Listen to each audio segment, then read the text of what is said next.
Avant même d'ouvrir un graphique, vous devez absolument maîtriser les fondamentaux.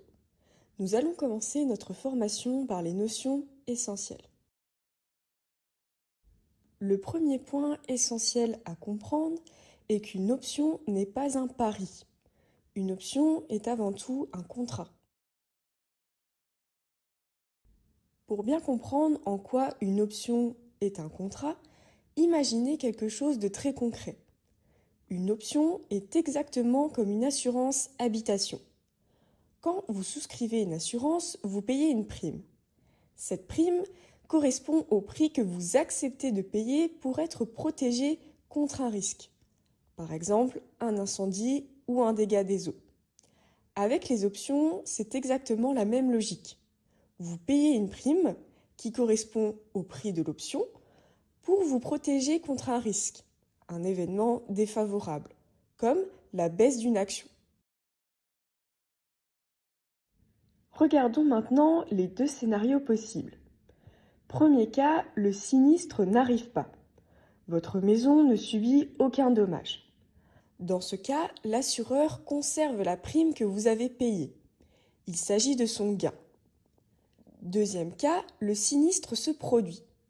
Cette fois-ci, l'assureur doit intervenir et vous indemniser. Autrement dit, il prend en charge le risque que vous vouliez éviter. En trading d'options, ce mécanisme est identique. C'est ici que réside une idée fondamentale. Vous pouvez choisir votre rôle. Soit vous êtes l'assuré, autrement dit celui qui achète l'option pour se protéger, soit vous êtes l'assureur, autrement dit celui qui vend l'option et encaisse les primes. Comprendre cette dualité est essentiel, car elle change complètement votre manière d'aborder le marché. Vous ne subissez plus le risque. Vous décidez si vous voulez vous en protéger ou être rémunéré pour le prendre.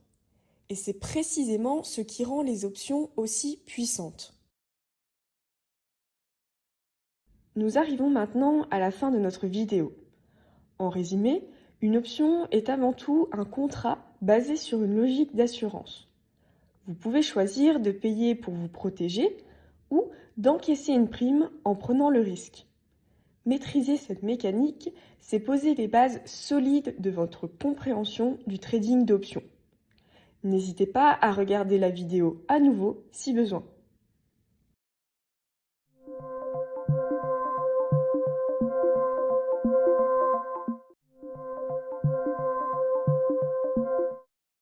Maintenant que nous avons vu qu'une option est un contrat, nous allons voir qu'il en existe deux types, le call et le put. C'est un point clé. Tout ce que vous apprendrez par la suite, toutes les stratégies, tous les montages, etc., ne sont que des combinaisons de ces deux éléments de base. Le premier type d'option correspond au call. Un call vous donne le droit d'acheter une action à un prix fixé à l'avance qu'on appelle le strike, et ce, avant une date donnée. Mais pourquoi est-ce intéressant ? Parce que vous allez acheter un call lorsque vous anticipez une hausse du marché. Autrement dit, vous vous donnez le droit d'acheter à un prix que vous jugez avantageux aujourd'hui en espérant que le marché monte demain. Voici un exemple sur des options call, entourées en vert sur la gauche, sur l'action de Nvidia. Un call, c'est simplement le droit d'acheter l'action à un prix fixé à l'avance qu'on appelle le strike. Chaque ligne correspond à un prix différent. Vous choisissez celui qui vous convient en fonction de votre anticipation. L'idée est très simple. Vous achetez un call si vous pensez que le prix de l'action va monter. Si le marché monte, votre option prend de la valeur. Sinon, vous perdez uniquement la prime que vous avez payée au départ. Le deuxième type d'option concerne le put.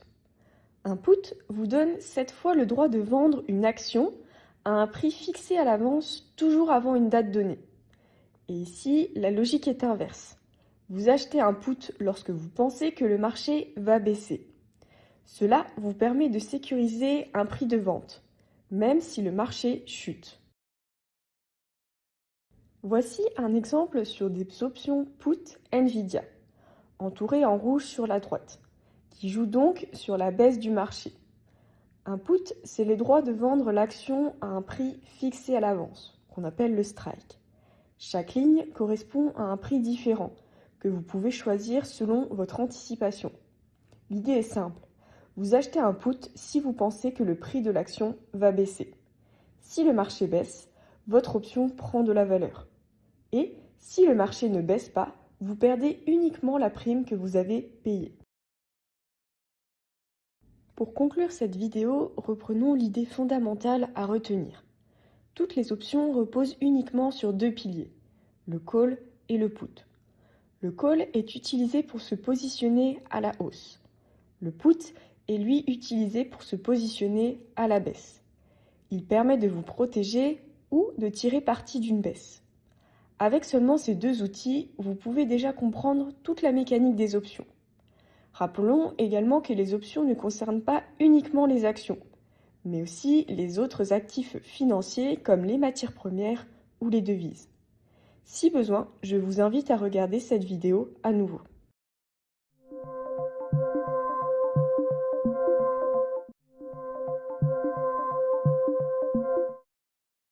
Nous allons aujourd'hui nous intéresser au prix d'une option. Le prix d'une option dépend principalement de trois éléments. Si vous comprenez ces trois facteurs, vous comprenez déjà une grande partie du fonctionnement des options. Le prix d'une option dépend tout d'abord du prix de l'action ou de l'actif financier tradé. C'est le plus intuitif. Si l'action monte ou l'actif financier monte, le prix de votre call monte aussi.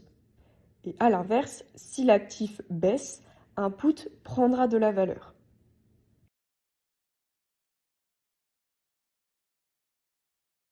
Le deuxième élément qui détermine le prix d'une option est le temps, soit l'échéance. Plus une option a du temps avant son expiration, plus elle est chère. Pourquoi ? Parce qu'il y a plus de chances que votre scénario se réalise. Mais attention, c'est un point crucial. Le temps joue contre vous. C'est un compte à rebours qui détruit la valeur de votre option. Chaque jour qui passe fait perdre un peu de valeur à votre option. C'est ce qu'on appelle l'effet du temps, autrement dit l'érosion.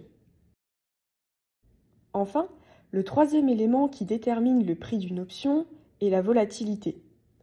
La volatilité mesure l'intensité des mouvements du marché, souvent liés à la peur ou à l'incertitude. Quand les marchés deviennent nerveux, que les prix bougent beaucoup, les options deviennent plus chères. Pourquoi ? Parce qu'il y a plus de chances que de grands mouvements se produisent. Nous arrivons à la fin de notre vidéo. Nous pouvons ainsi dire que le prix d'une option dépend donc de trois choses. Le prix de l'action ou de l'actif financier tradé, le temps et la volatilité. Ces trois facteurs influencent directement la valeur de vos positions, même si le marché ne bouge pas. Les maîtriser, c'est comprendre pourquoi une option gagne ou perd de la valeur. N'hésitez pas à revoir cette vidéo si besoin.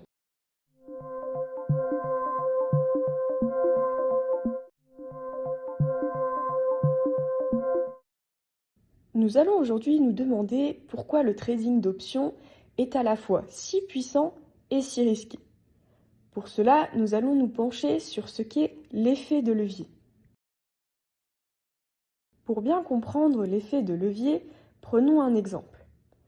Imaginons que vous souhaitiez acheter 100 actions Nvidia au prix de 190 $ par action. Dans ce cas, vous devez mobiliser un capital important de 19 000 $. Maintenant, regardons ce qui se passe avec les options. Au lieu d'acheter directement ces 100 actions, vous pouvez acheter une option dessus à un coût bien plus faible. Dans notre exemple, cette option coûte seulement 730 $. C'est ce qu'on appelle la prime. Résultat, avec 730 $, vous contrôlez la même exposition qu'avec 19 000 $. C'est exactement ça l'effet de levier. Il y a un point très important à bien comprendre lorsque vous tradez les options. On multiplie toujours par 100 la prime, car un contrat d'option sur action contrôle toujours sans action. Cela signifie que vous devez toujours multiplier la prime par 100 pour connaître le coût réel de votre position. Reprenons notre exemple. Si une option est cotée à 7,30 $, cela ne veut pas dire que vous payez 7,30 $ au total. En réalité, vous payez 7,30 fois 100, autrement dit 730 $. C'est donc 730 $ de prime pour un contrat. À partir de là, pourquoi est-ce avantageux? Parce que votre capital est utilisé de manière beaucoup plus efficace. Si le prix de l'action augmente, la valeur de votre option peut augmenter de manière proportionnellement beaucoup plus importante que celle de l'action elle-même. En d'autres termes, vos gains potentiels sont amplifiés par rapport à votre investissement initial. Passons maintenant à un point essentiel, le risque de perte totale. C'est tout simplement le revers de la médaille de l'effet de levier, qui fonctionne dans les deux sens. Reprenons notre exemple avec une option sur Nvidia. Vous avez payé 730 $ de prime pour contrôler sans action. Mais ce ticket a une condition. Il y a une date d'expiration, ici dans 34 jours. Si à cette date le prix de l'action est au même niveau ou en dessous de 190 $, votre ticket n'a plus de valeur. Votre option expire donc sans valeur et vous perdez 100% de votre investissement, autrement dit les 730 $. Mais pourquoi cette perte? Parce qu'une option est un actif temporaire. Contrairement à une action classique que vous pouvez conserver indéfiniment, une option a une durée de vie limitée. Si le mouvement que vous anticipez ne se produit pas dans le bon timing, l'option perd progressivement de la valeur jusqu'à potentiellement devenir nulle.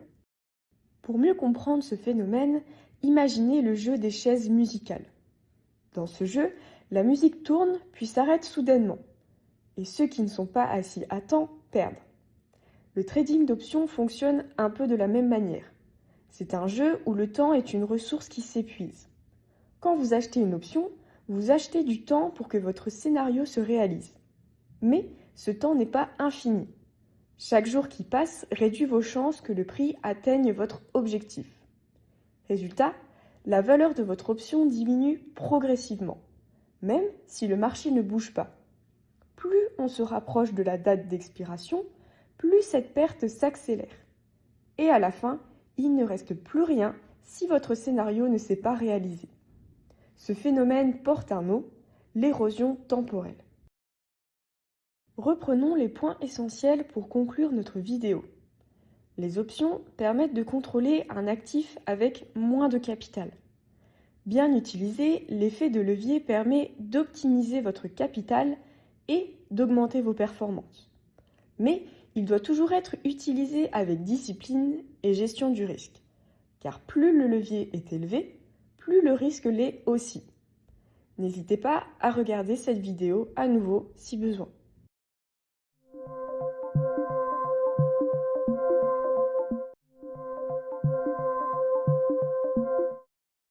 Nous allons aujourd'hui aborder un élément fondamental en trading d'options, la lecture de la chaîne d'options, aussi appelée Option Chain. C'est un moment clé dans votre progression. Tant que vous ne maîtrisez pas cet outil, vous restez dans une approche théorique. Mais dès que vous savez lire correctement la chaîne d'options, vous basculez dans une logique d'analyse concrète, celle d'un véritable trader. Tout d'abord, qu'est-ce qu'une chaîne d'options? Il s'agit d'un tableau qui regroupe l'ensemble des options disponibles sur un actif donné, que ce soit une action ou un indice par exemple, à différentes échéances et à différents prix. Ce tableau est toujours organisé de manière très structurée. La première chose à comprendre est le centre du tableau, ici encadré en rouge. Au milieu, vous trouverez ce qu'on appelle les strikes, soit le prix d'exercice. Chaque ligne correspond à un niveau de prix auquel vous pouvez acheter ou vendre l'actif sous-jacent. C'est votre point de repère principal. Quand vous analysez une chaîne d'options, vous commencez toujours par identifier où se situe le prix actuel du marché par rapport à ces strikes. Intéressons-nous maintenant à la partie gauche du tableau, ici encadrée en vert. À gauche, vous avez les calls. Les calls représentent des stratégies orientées, autrement dit des paris à la hausse. Acheter un call, c'est anticiper que le prix de l'actif va monter. Plus vous vous éloignez du prix actuel vers le haut, plus vous êtes dans des scénarios haussiers ambitieux. Enfin, passons à la partie droite du tableau, ici encadrée en bleu, où se trouvent les puts. Les puts sont l'inverse des calls. Ils reflètent des anticipations sur la baisse. Acheter un put, c'est anticiper une diminution du prix de l'actif. Plus vous descendez dans les strikes, plus vous vous projetez dans un scénario baissier. Nous arrivons à la fin de notre vidéo. En résumé, la chaîne d'options est un tableau découpé en 3 parties. Le centre du tableau vous donne les niveaux de prix, soit les strikes. La gauche représente les scénarios haussiers, soit les calls. Et enfin, la partie droite du tableau représente les scénarios baissiers, soit les puts. Maîtriser cette lecture, c'est apprendre à voir comment le marché se positionne réellement, et pas seulement ce qu'il dit. Et c'est exactement ce qui fait la différence entre quelqu'un qui devine et quelqu'un qui analyse. N'hésitez pas à regarder la vidéo une deuxième fois si besoin.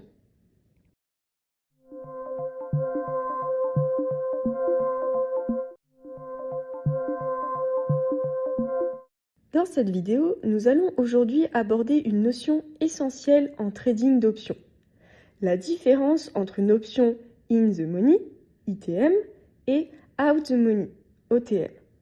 C'est une distinction fondamentale, car elle influence directement le prix de l'option, son comportement et surtout votre niveau de risque. Commençons par définir les options in the money, ou dans la monnaie. Une option est dite ITM lorsque son prix d'exercice, soit le strike, est déjà favorable, soit atteint par rapport au prix actuel du marché. Concrètement, pour un call, cela signifie que le prix de l'actif est au-dessus du strike. Et pour un put, cela signifie que le prix de l'actif est en dessous du strike. Dans ces cas-là, l'option possède ce qu'on appelle une valeur intrinsèque. Autrement dit, elle a déjà une valeur réelle si vous l'exerciez immédiatement. C'est pour cela que les options ITM sont plus chères. Vous payez quelque chose qui a déjà de la valeur et qui a une probabilité plus élevée de finir gagnant à l'échéance. Dans ce tableau, il s'agit des options encadrées en bleu. Passons maintenant aux options out the money ou hors de la monnaie. Une option OTM a un strike qui est éloigné du prix actuel du marché. Elle n'a donc aucune valeur intrinsèque. Par exemple, un call dont le strike est au-dessus du prix actuel ou un put dont le strike est en dessous. Dans ces cas-là, si l'échéance arrive immédiatement, l'option ne vaudrait rien. C'est pour cela que les options OTM sont très peu chères. Vous payez uniquement une valeur temps, c'est-à-dire la possibilité que le marché évolue en votre faveur avant l'échéance. Dans ce tableau, les OTM concernent les options encadrées en rouge. Il y a un point crucial à comprendre. Les options OTM offrent un levier très important. Avec une petite mise, vous pouvez potentiellement générer un gain élevé. Mais ce levier s'accompagne également d'un risque élevé. Car si le marché n'atteint pas votre strike à temps, votre option peut tout simplement expirer sans valeur. Pour conclure cette vidéo, retenez bien cette logique. Les options ITM sont plus chères, plus solides, avec une probabilité de gain plus élevée. Les options OTM sont elles moins chères, plus spéculatives, avec un potentiel élevé, mais un risque de perte totale. En pratique, votre choix entre ITM et OTM dépendra toujours de votre stratégie. Est-ce que vous cherchez de la sécurité relative ou est-ce que vous cherchez un effet de levier important avec un risque assumé? Comprendre cette différence, c'est commencer à contrôler votre profil de risque. Je vous invite à regarder cette vidéo à nouveau si besoin.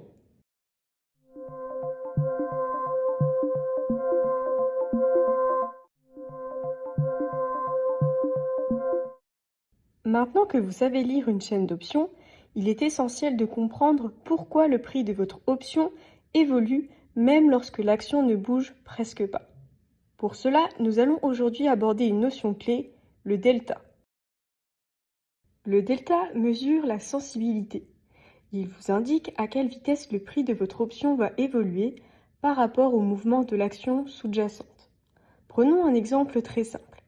Si votre option a un delta de 0,5, cela signifie que si l'action monte de 1 $, alors votre option va gagner environ 0,5 $. À l'inverse, si l'action baisse de 1 $, votre option perdra environ 0,5 $. Vous pouvez donc voir le delta comme un coefficient de réaction. À partir de là, nous allons voir les deux scénarios possibles. Premièrement, pour les options d'achat, soit les calls, le delta est toujours positif. Pourquoi? Parce que lorsque l'action monte, un call prend de la valeur. Sur notre exemple, le delta positif lié au call est entouré en vert. Pour les options de vente, soit les puts, le delta est lui toujours négatif. Pourquoi? Parce que lorsque l'action monte, un put perd de la valeur et inversement. Sur notre exemple, le delta négatif lié au put est entouré en rouge. Mais le delta ne sert pas uniquement à mesurer la variation du prix. Il vous donne aussi une information stratégique très importante. Il peut être interprété comme une probabilité approximative que l'option termine dans la monnaie, soit in the money. Pour rappel, être dans la monnaie signifie que votre option a une valeur intrinsèque et donc qu'elle sera rentable si vous l'exerciez immédiatement. Prenons deux exemples. Un delta de 0,7 suggère environ 70% de chances que l'option finisse in the money. Un delta de 0,2 indique lui une probabilité plus faible, autour de 20%. C'est extrêmement utile pour choisir vos trades, en fonction de votre niveau de risque. Autre point important, le delta n'est pas fixe. Il évolue en permanence en fonction de plusieurs facteurs. Le prix de l'action, le temps restant avant l'expiration et la volatilité. Plus une option se rapproche du in the money, plus son delta se rapproche de 0,5. Et lorsqu'elle est très in the money, son delta peut monter jusqu'à 0,8, 0,9, voire plus. Pour conclure notre vidéo, voici les éléments à retenir. Le delta vous permet de comprendre à quelle vitesse votre option va bouger. Pour les options d'achat, soit les calls, le delta est toujours positif. Et à l'inverse, le delta des puts, soit les options de vente, est toujours négatif. Afin de bien comprendre la notion de delta, n'hésitez pas à regarder la vidéo à nouveau si besoin.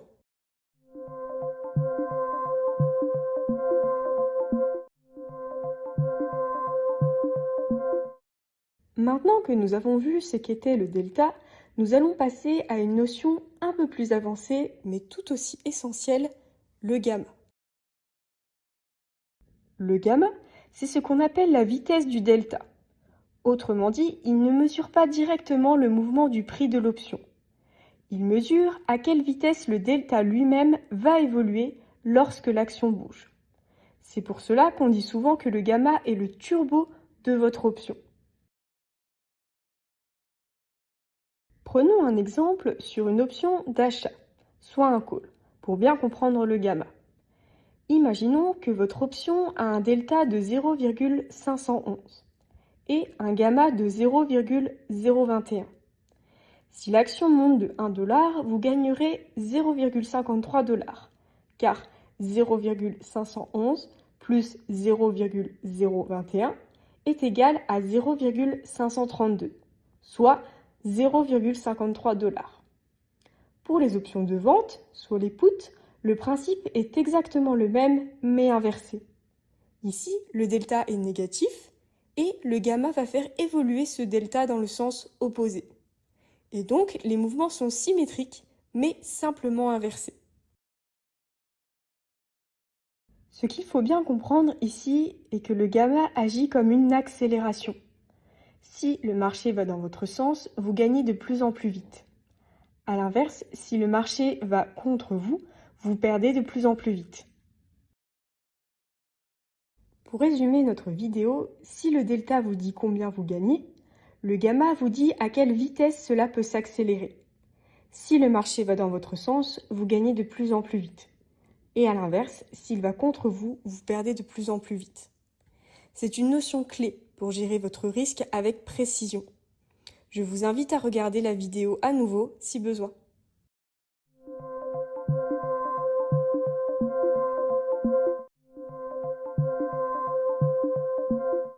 Nous allons aujourd'hui aborder une grecque essentielle en trading d'options, le Vega.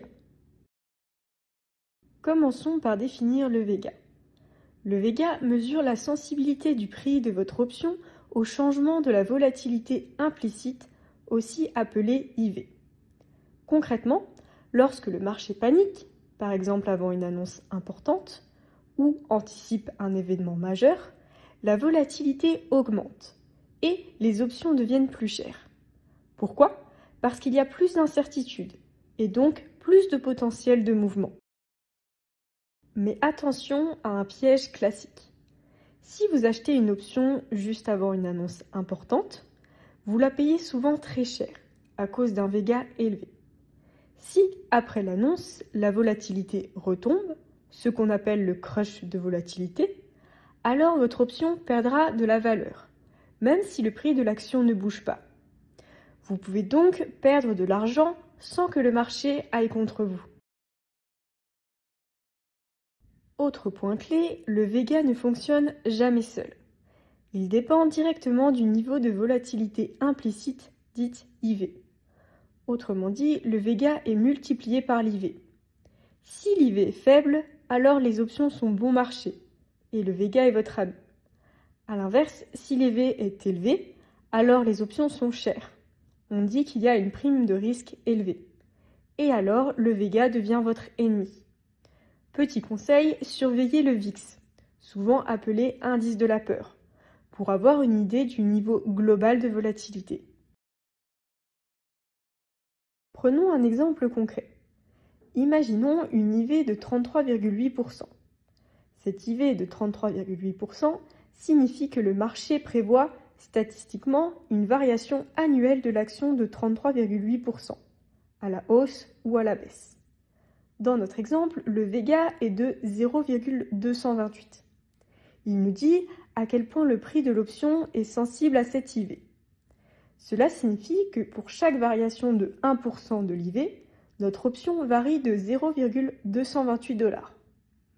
Maintenant, si la peur retombe et que la volatilité baisse de 5 points, en passant donc de 33,8% à 28,8%, alors notre option perdra 5 fois 0,228, ce qui équivaut à 1,14 $.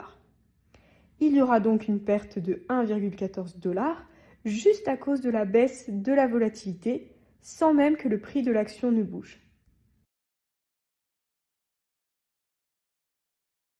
Dernier point important, tout ce que nous venons de voir fonctionne également pour les options de vente, les puts. Mais il faut bien intégrer un effet miroir avec les puts.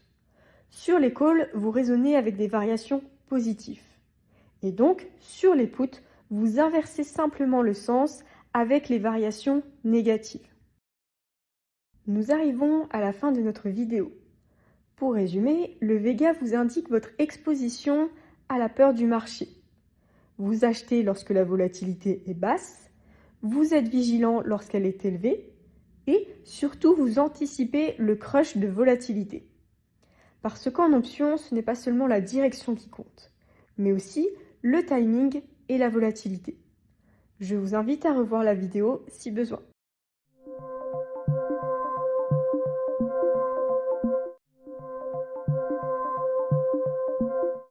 Dans cette vidéo, nous allons aujourd'hui voir en quoi le VIX est l'un des outils les plus puissants pour un trader d'options. Et surtout, comment vous pouvez l'utiliser concrètement pour prendre de meilleures décisions. Avant toute chose, le VIX n'est pas juste un chiffre qu'on regarde de temps en temps. C'est un indicateur de valeur. Le VIX est un peu comme un thermomètre du marché, mais au lieu de mesurer la température, il mesure le prix de la peur. Et cette peur, elle a une conséquence directe. Elle influence le prix des options. Il faut ensuite comprendre une chose essentielle. Le VIX suit un cycle naturel. On dit qu'il est retournant à la moyenne. Mais concrètement, que cela veut-il dire? Il ne peut pas rester très haut éternellement. À un moment donné, les investisseurs se calment. Et à l'inverse, il ne peut pas rester très bas non plus, parce que tôt ou tard, une mauvaise nouvelle arrive sur le marché. C'est un peu comme un élastique. Plus on le tire, plus il a tendance à revenir. Et c'est là que ça devient intéressant pour vous, en tant que trader d'options. Le VIX va vous donner des signaux d'achat et de vente. Quand le VIX explose vers le haut, cela signifie que le marché a peur. Les investisseurs veulent se protéger et sont prêts à payer très cher pour ça. Résultat, les options deviennent très chères. Et pour vous, c'est une opportunité.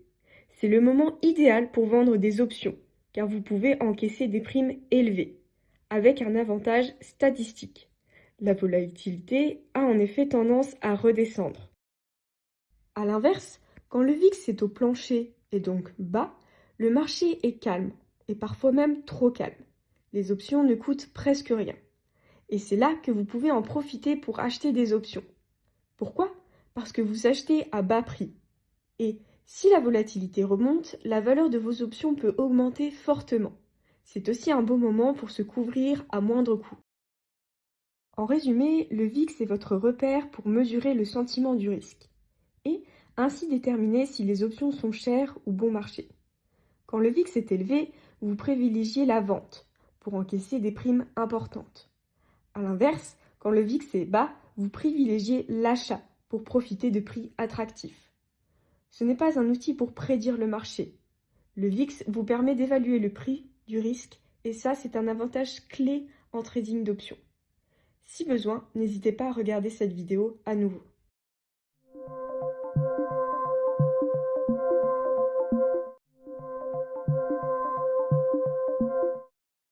Pour faire suite à notre premier cours sur le VIX, nous allons aujourd'hui aborder plus amplement ce qu'est le VIX, souvent appelé indice de la peur.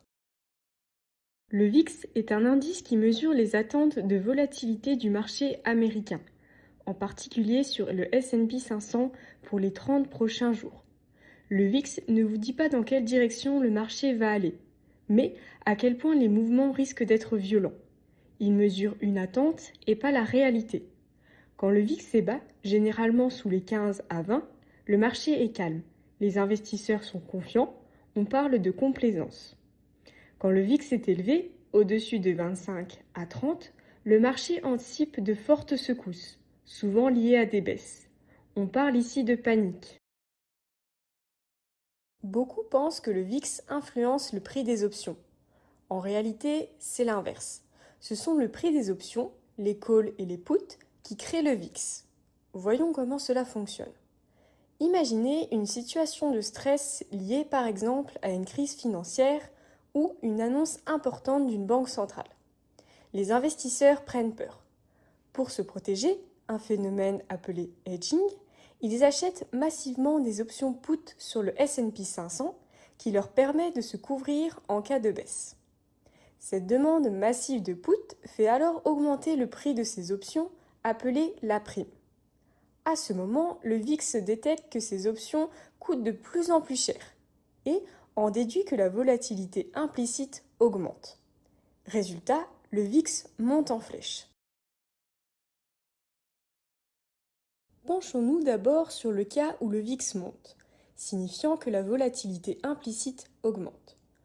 Conséquence directe, toutes les options, les calls et les puts deviennent chères. L'erreur classique est d'acheter des options quand le VIX est déjà très élevé, par exemple à 40. Même si le marché va dans votre sens, dès que la peur se calme, soit lorsque le VIX baisse, le prix de votre option chute. C'est ce qu'on appelle le volatility crush. Quand le VIX est haut, il est donc préférable de vendre ces options, car vous encaissez des primes artificiellement gonflées par la peur des autres. Quand le calme reviendra, vous rachèterez ces options moins chères, empochant la différence. A l'inverse, lorsque le VIX est bas, La volatilité implicite est basse, et les options sont bon marché. C'est généralement un bon moment pour acheter des options, anticiper des mouvements directionnels avec un risque limité, car les options ne coûtent presque rien. nous arrivons maintenant à une application très concrète et utilisée par les professionnels. Utilisez le VIX pour estimer le range, soit de combien de points le marché peut bouger. Pour calculer le mouvement journalier en pourcentage, nous divisons le VIX par la racine carrée de 252. La racine carrée de 252 correspond au temps, car il y a environ 252 jours de trading par an. Pour simplifier les calculs, on arrondit la racine carrée de 252 à 16, ce qui donne une règle simple. Le mouvement journalier en pourcentage équivaut au VIX divisé par 16. Prenons un exemple dans le cas où le VIX a clôturé à 19,5 la veille. Le mouvement journalier équivaut à 19,5 divisé par 16, ce qui donne 1,21%. Puis, vous appliquez à la clôture de veille du ES, soit le S&P 500.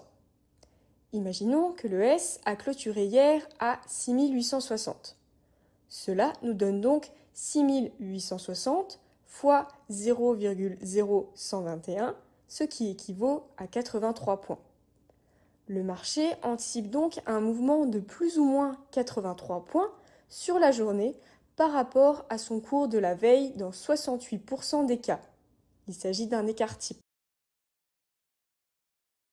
Enfin, intéressons-nous aux réactions des intervenants face au niveau extrême. Les traders dans le sens du marché ferment leur position, car ils savent que le potentiel de gain supplémentaire est faible par rapport au risque de correction. Les traders à contresens du marché entrent eux. Ils vendent quand le marché est très haut et ils achètent quand il est très bas. Ils parient sur un retour vers la moyenne, soit le centre du range, soit la zone des 68%. Les market makers ajustent eux leur prix pour décourager la poursuite du mouvement et encourager le retour vers une zone d'équilibre où ils prennent moins de risques. Le range du VIX est ainsi un véritable GPS de probabilité. Nous arrivons à la fin de notre vidéo. Le VIX est donc un outil essentiel, permettant de comprendre non pas la direction du marché, mais l'intensité probable de ses mouvements. En maîtrisant son lien avec les options et la volatilité implicite, vous apprenez à acheter ou vendre au bon moment, en évitant les pièges comme le volatility crush. Enfin, utilisé comme un GPS de probabilité, il vous aide à anticiper les ranges et à lire le comportement des intervenants avec une logique professionnelle. N'hésitez pas à regarder cette vidéo à nouveau si besoin.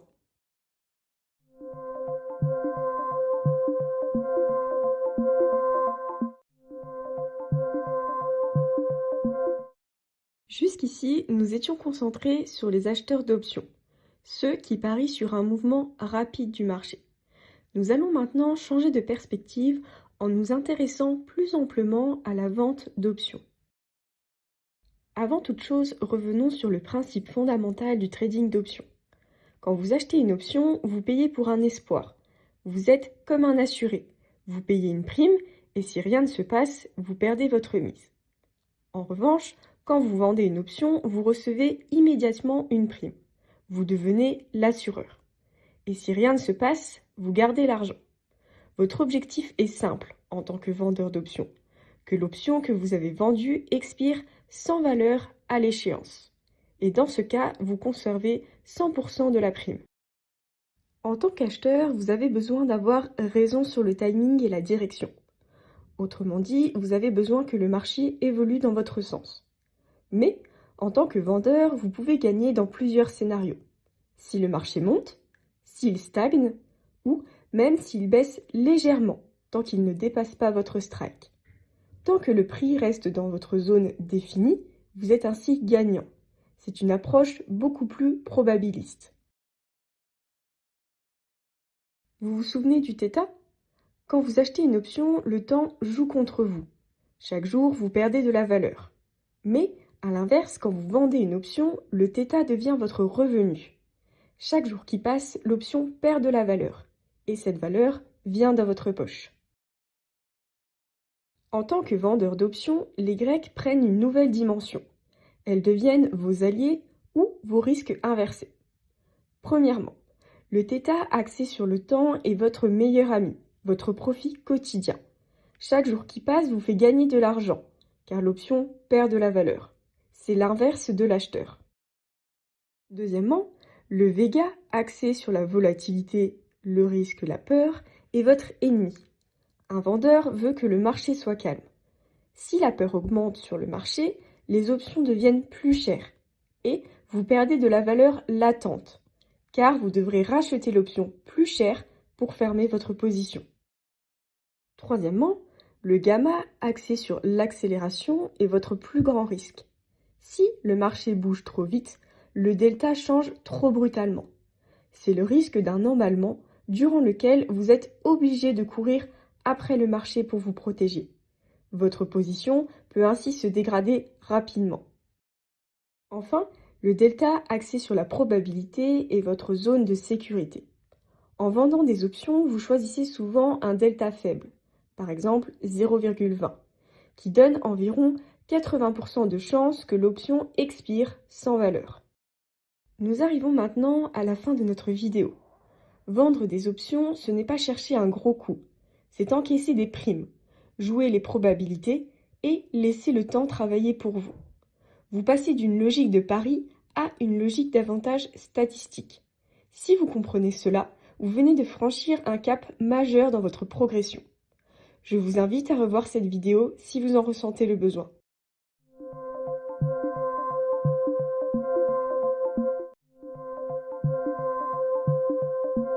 Nous allons aujourd'hui découvrir les deux stratégies des vendeurs d'options, la vente de put et la vente de call.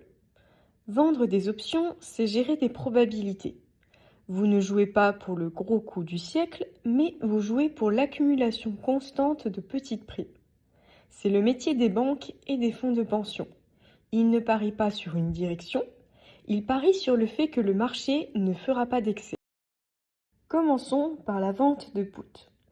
Quand vous vendez un put, vous dites au marché « Je suis prêt à acheter cette action à un certain prix ». En échange de cet engagement, vous encaissez immédiatement une prime. Votre objectif est simple, que l'action reste au-dessus de votre prix d'achat. Si c'est le cas, vous gardez la prime sans rien faire de plus. Mais si l'action baisse fortement et passe sous votre prix, vous êtes alors obligé d'acheter l'action. Et c'est là que la stratégie devient intéressante. Vous l'achetez avec une remise, puisque vous avez encaissé la prime au départ. En résumé, vous gagnez si le marché monte ou même s'il stagne.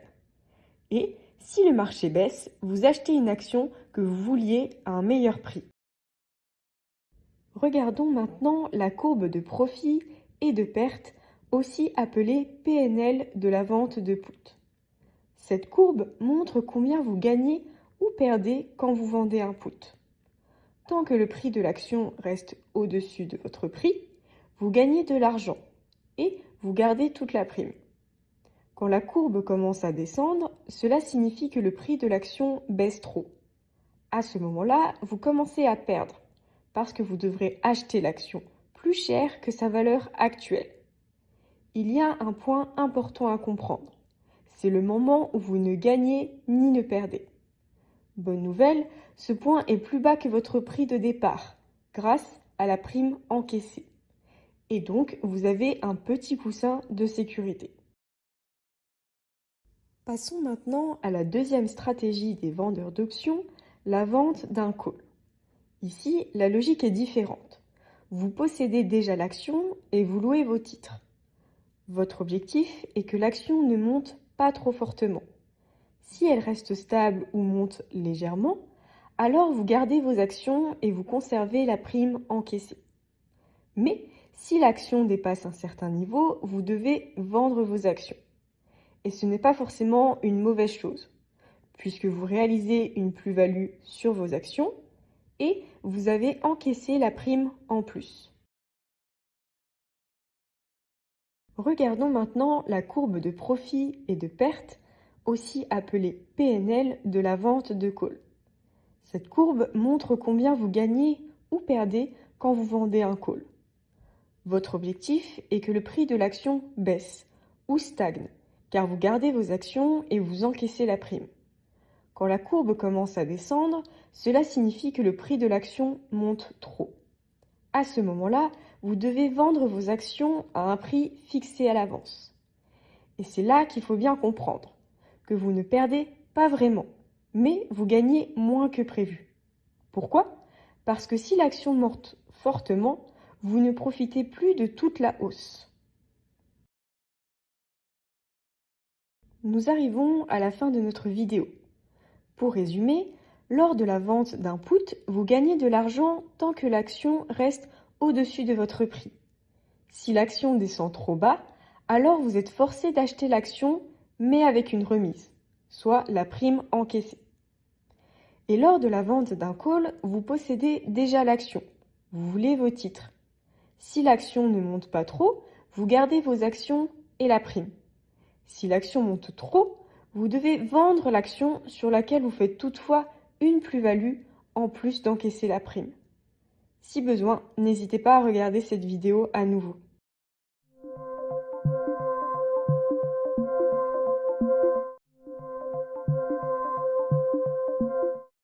Dans cette vidéo, vous allez découvrir une stratégie simple et puissante en trading d'options, la vente de puts sécurisés, avec un objectif de rendement d'environ 2% par mois.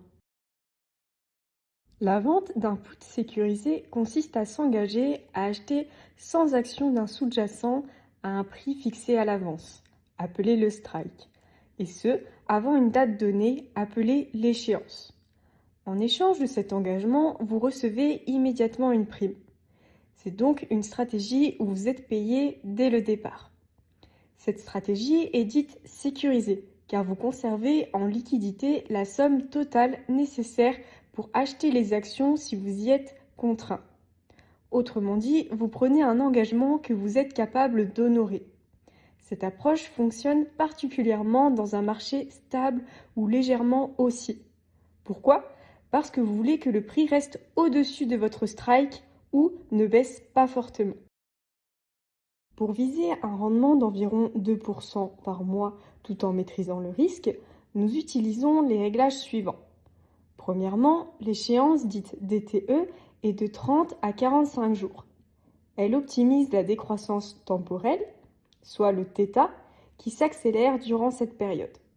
Autrement dit, c'est la période optimale pour profiter du θ, c'est-à-dire la perte de valeur du temps. Plus on se rapproche de l'échéance, plus cette décroissance s'accélère. Deuxièmement, le delta est de 0,15 à 0,25. Il offre une probabilité de succès entre 75 et 85%. Vous encaissez une prime intéressante tout en gardant une bonne marge de sécurité. Enfin, concernant la volatilité dite IV, l'IV rank est supérieur à 30%. Plus la volatilité est élevée, plus les primes sont chères. Vous êtes donc mieux rémunéré pour le même risque.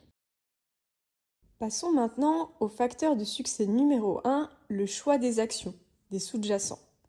Ne vendez jamais un put sur une action que vous ne seriez pas prêt à détenir à long terme. Pourquoi ?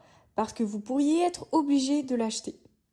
Pour atteindre notre objectif de rendement de 2% mensuel, il faut cibler des actions ayant une volatilité implicite moyenne à élevée. Voici des exemples de secteurs et de tickers donnés à titre illustratif pour 2026. Dans le domaine de la technologie et de l'intelligence artificielle, nous retrouvons Nvidia, AMD ou encore Palantir. Ces titres offrent des primes élevées, dues à leur forte croissance. Dans le domaine de la consommation, nous pouvons citer Tesla ou Amazon. Et enfin, concernant la FinTech, il y a Sophie ou PayPal. Les actions que nous venons de citer offrent également des primes plus élevées. Notre vidéo touche à sa fin. Il est important de retenir que la vente de puts sécurisée est une stratégie disciplinée, car vous êtes payé pour attendre, vous achetez potentiellement des actions à prix réduit et vous générez un revenu régulier. Tout cela à condition de bien choisir vos niveaux et vos actions. Si besoin, n'hésitez pas à regarder cette vidéo à nouveau.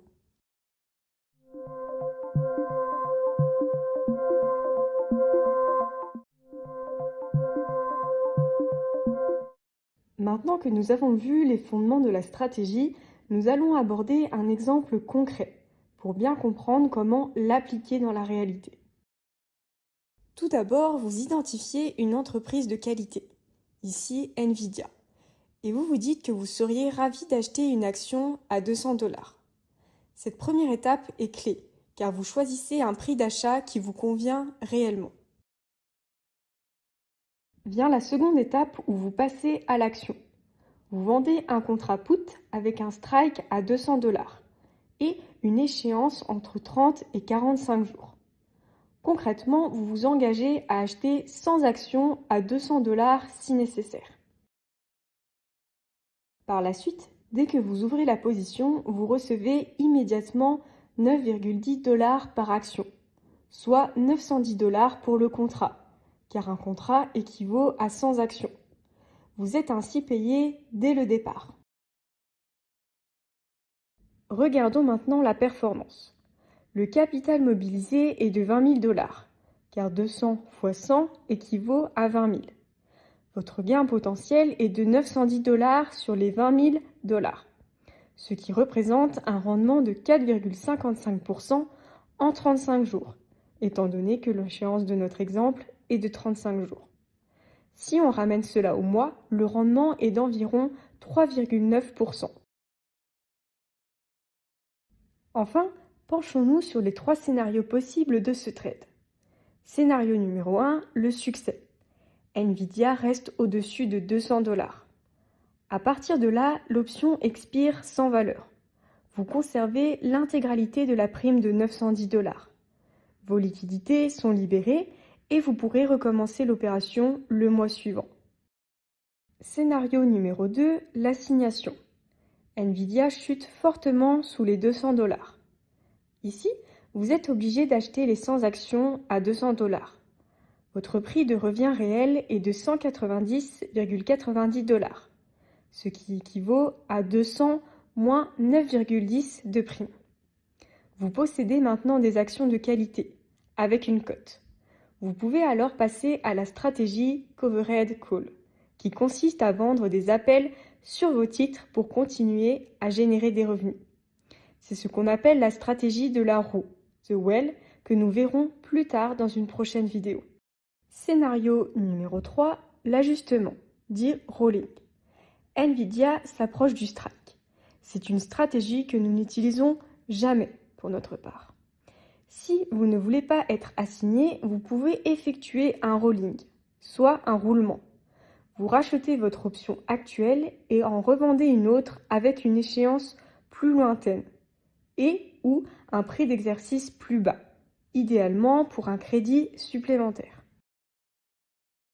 Pour conclure cette vidéo, la vente de puts sécurisés vous permet de générer des revenus tout en vous positionnant pour acheter une action de qualité à un prix qui vous convient. Vous êtes payé dès le départ, avec un rendement potentiellement attractif, tout en gardant le contrôle de votre risque. Enfin, cette stratégie s'intègre dans une logique long terme, notamment avec la roue, pour créer un revenu régulier et structuré. Nous verrons le concept de la roue, soit The Well, plus tard dans une autre vidéo.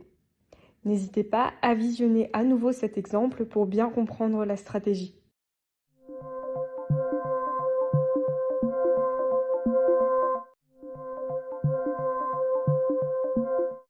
Dans cette vidéo, nous allons comprendre ce qu'il se passe concrètement lorsque vous êtes assigné et comment transformer cette situation en opportunité.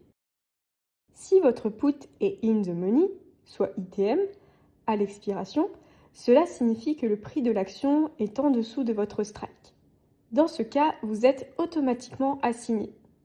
Votre courtier prélève automatiquement les fonds nécessaires sur votre compte. Vous recevez 100 actions par contrat vendu. Et votre prix de revient réel est immédiatement réduit par la prime déjà encaissée. Une fois que vous détenez les actions, vous passez à la phase suivante, les covered calls, soit la vente de calls couverts. Le principe est simple. Vous vendez des options call sur les actions que vous possédez pour générer un revenu supplémentaire. Pour choisir le bon strike, la règle la plus importante est de ne jamais vendre un call sous votre prix de revient. Pourquoi? Sinon, vous risqueriez de vendre vos actions à perte. L'objectif est de ne pas réaliser de perte en capital si vous êtes rappelé. Dans l'exemple de la vidéo précédente, le prix de revient est de 190,90 $. Vous pouvez ici vendre un call à 195 $ par exemple. Pour rester cohérent avec la stratégie vue dans les cours précédents, nous vous recommandons une échéance de 30 à 45 jours, identique au put, et un delta de 0,20 à 0,30. Cela permet de trouver un bon équilibre entre prime encaissée et probabilité de succès. Pour conclure notre vidéo, l'assignation n'est pas un problème. C'est simplement une transition dans la stratégie. Vous passez de vendeur de put à vendeur de call et vous continuez à générer des revenus de manière structurée. Si besoin, n'hésitez pas à regarder cette vidéo une deuxième fois.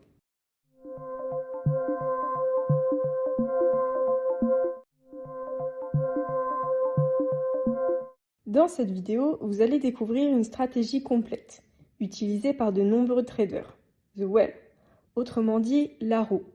Il s'agit d'un cycle conçu pour générer des revenus de manière continue.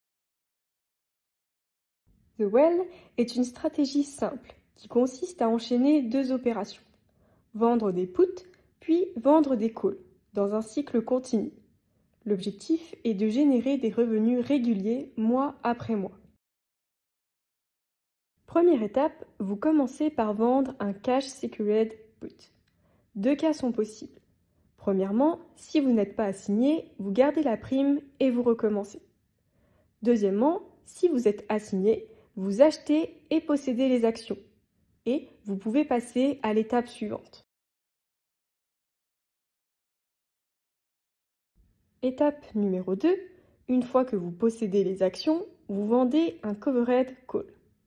Là encore, deux scénarios sont possibles. Premier scénario, les actions ne sont pas rappelées. À ce moment, le call expire sans valeur. Vous gardez la prime et vous recommencez le mois suivant. Deuxième scénario, les actions sont rappelées. Vos actions sont vendues au strike du call. Résultat, vous encaissez une plus-value potentielle. Vous avez récupéré votre capital et surtout, vous revenez au point de départ. Pour conclure notre vidéo, The Well transforme chaque situation en opportunité. Vous générez des revenus à chaque étape et vous construisez une stratégie simple, répétable et disciplinée. C'est une approche structurée pour trader comme un professionnel. La partie dédiée à la stratégie de vente de puts sécurisés touche à sa fin. Gardez toujours à l'esprit de mettre en place cette stratégie sur des actions que vous souhaitez garder.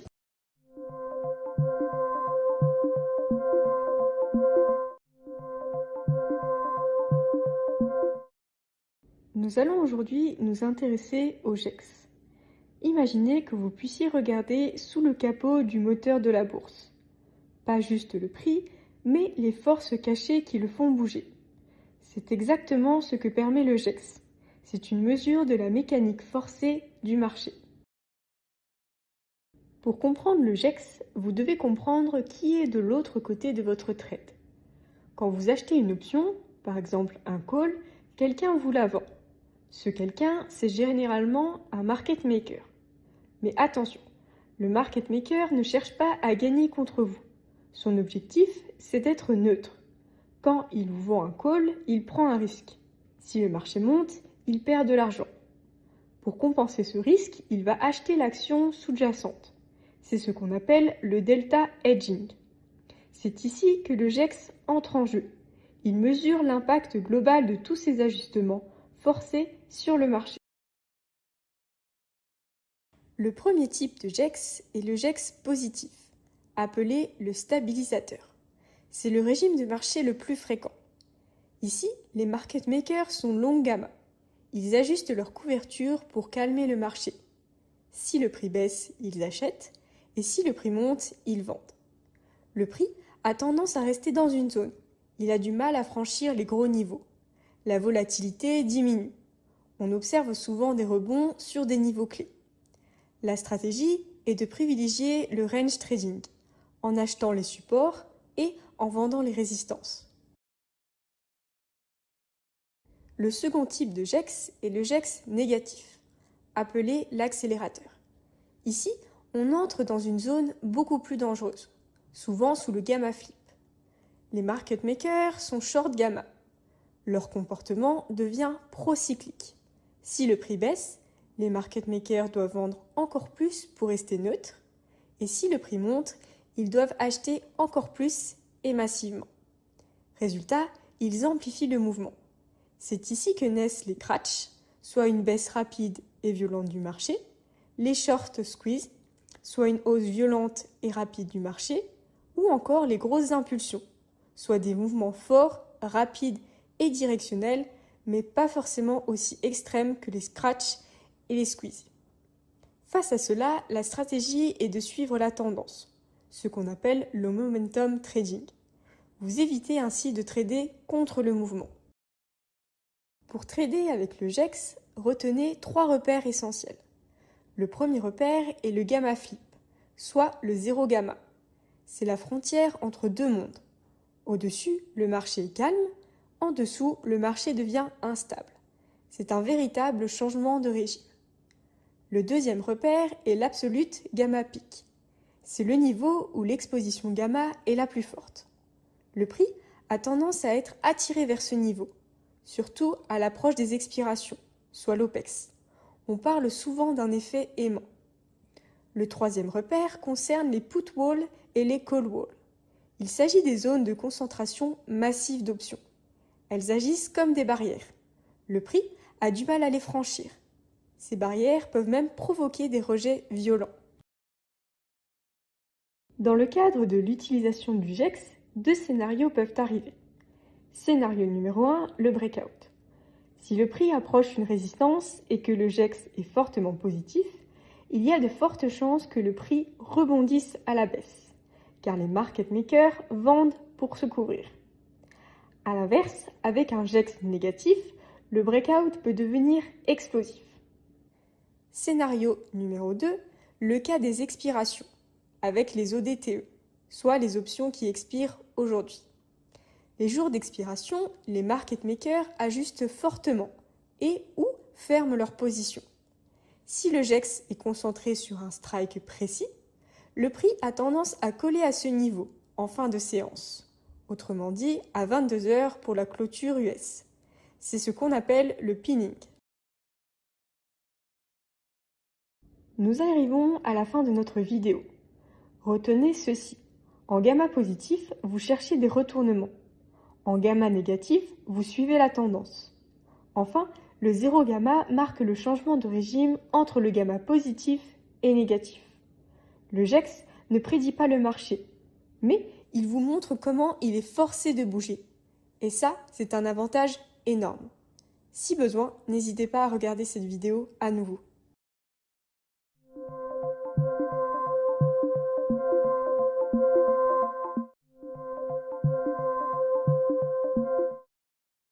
Nous allons aujourd'hui aborder un concept clé en option, l'Open Interest, que nous appellerons également l'OI.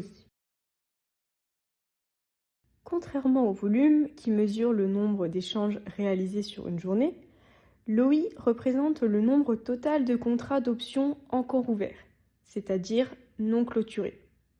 Autrement dit, le volume correspond au flux, ce qui s'est passé aujourd'hui, et l'OI correspond au stock, ce qui reste en position sur le marché. Concrètement, chaque fois qu'un acheteur et un vendeur créent un nouveau contrat, l'OI augmente de 1. Et lorsqu'une position est fermée, il diminue de 1. L'OI nous donne deux informations essentielles que le prix seul ne veut pas nous fournir. Premièrement, la liquidité. Un OI élevé sur un strike signifie qu'il y a beaucoup de participants. Résultat, vous pouvez entrer et sortir plus facilement, avec des spreads serrés. A l'inverse, un OI proche de 0 est un désert. Et dans un désert, vous risquez de rester coincé dans votre position ou de devoir vendre à un prix médiocre. Deuxièmement, l'OI nous donne des informations sur l'engagement du marché. Si le prix et l'OI augmentent en même temps, cela signifie que de nouveaux acteurs entrent sur le marché. Il y a de l'argent frais. La tendance est validée par de nouvelles convictions. En revanche, si le prix bouge sans augmentation de l'OI, le mouvement est souvent moins solide. Nous allons maintenant vous présenter quelques conseils pratiques. Premièrement, évitez les déserts. Autrement dit, de trader avec des strikes avec un OI proche de 0, car vous resterez collé avec vos contrats ou vous les revendrez à un prix dérisoire. Deuxièmement, surveillez les pics d'OI, surtout sur des options out of the money, c'est-à-dire hors de la monnaie. Cela peut indiquer qu'une information circule ou qu'un acteur institutionnel se positionne massivement, par exemple pour se couvrir contre un risque majeur. Enfin, regardez aussi le ratio entre les puts et les calls. Si l'OI des puts est largement supérieur à celui des calls, cela peut refléter soit une forte protection du marché, soit la formation d'une zone de support solide. Et justement, c'est un point clé. L'OI agit souvent comme un support ou une résistance. Pourquoi ? À cause des market makers. Ils couvrent leur position et cette couverture influence directement le comportement du prix autour de certains strikes. Dernier point important, dans cette formation, nous parlons uniquement du SPX, et donc du marché cash, et non du futur ES. Pourquoi ? Car il s'agit du prix réel, utilisé par les institutions, une base plus stable et plus propre pour pricer les options. Le futur ES, lui, est surtout un outil pour hedger, exécuter ou spéculer. Mais rassurez-vous, les mouvements de prix restent très similaires entre les deux. Pour résumer, l'OI vous permet de voir où se trouve la liquidité, où se situe l'engagement du marché et où les niveaux clés peuvent se former. Je vous invite à regarder cette vidéo une seconde fois si besoin.